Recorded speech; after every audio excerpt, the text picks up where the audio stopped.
Avant de pratiquer, je vous invite aussi à revoir vite fait les attitudes à développer pour la méditation. Donc John Kabat-Zinn, qui est un pionnier de la pleine conscience, en tout cas de sa popularisation et sa scientificisation, a mis en avant ces 7 attitudes qu'on retrouve dans différentes pratiques, différentes cultures, comme la culture bouddhiste.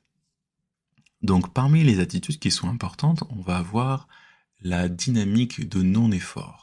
C'est-à-dire qu'on va s'engager dans la pratique en mettant toute sa volonté, toute son intention, mais en ne créant pas de tension, de rigidité.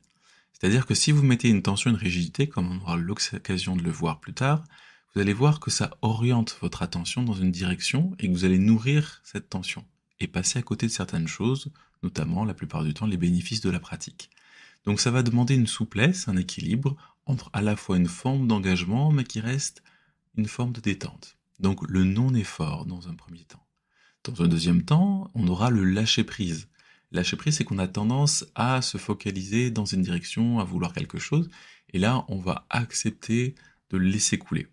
Souvent, on reste fixé sur des pensées, sur des émotions, et pour pouvoir s'ouvrir au présent, à la pratique qui nous est proposée, on va justement chercher à lâcher, à relaxer l'être et l'attention.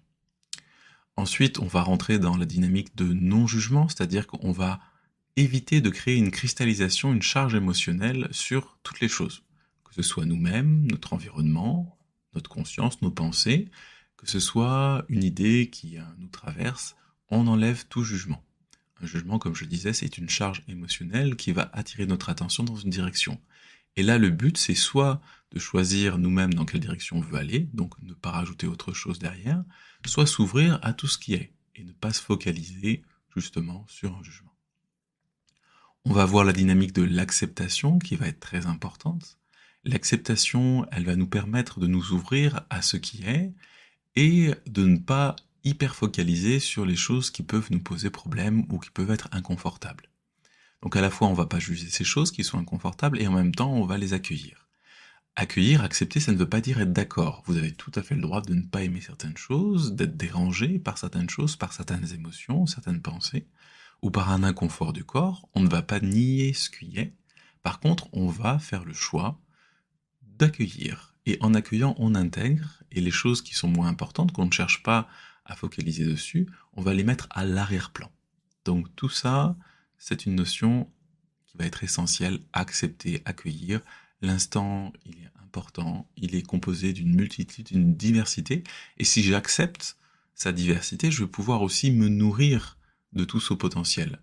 Et je vais peut-être me rendre compte que même des aspects qui pouvaient me paraître négatifs pourront s'avérer positifs. Donc l'acceptation, c'est vraiment le cœur de la pratique.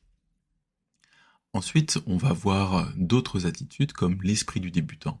Quand on pratique, on a tendance souvent à vouloir aller un peu vite. Et comme on le verra après, ça va demander du temps, de la patience et de la persévérance.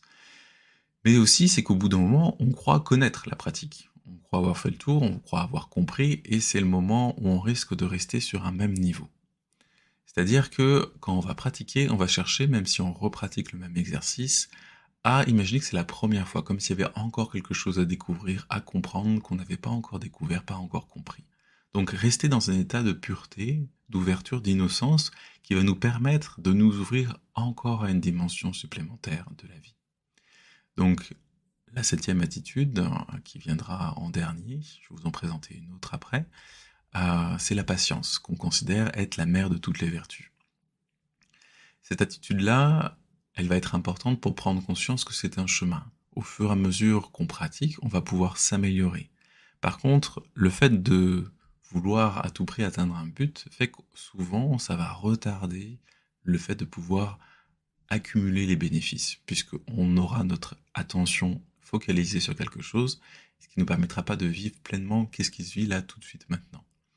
Et comme pour n'importe quel muscle, l'attention et tout ce qui va découler de notre conscience quand on va pratiquer de la méditation demande à être pratiqué, pratiqué, pratiqué, pratiqué pour que ça devienne une habitude et que cette partie de nous puisse au fur et à mesure se préciser, se muscler, s'affiner afin de toucher les bénéfices que la méditation peut nous procurer.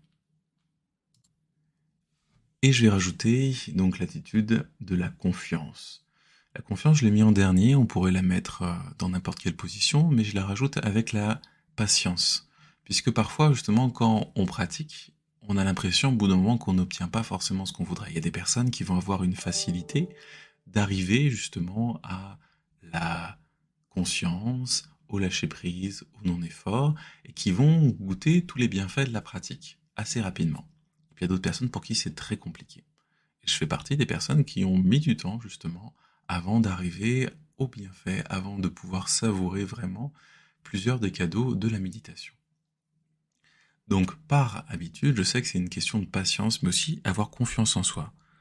Quasiment tout le monde peut arriver à méditer et à goûter les bénéfices de la méditation.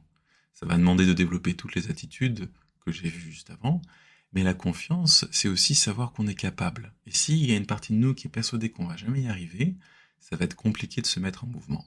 Aussi, là, il va falloir se prendre par la main et se dire je peux le faire, même si à l'heure actuelle j'ai l'impression que c'est pas concluant du tout.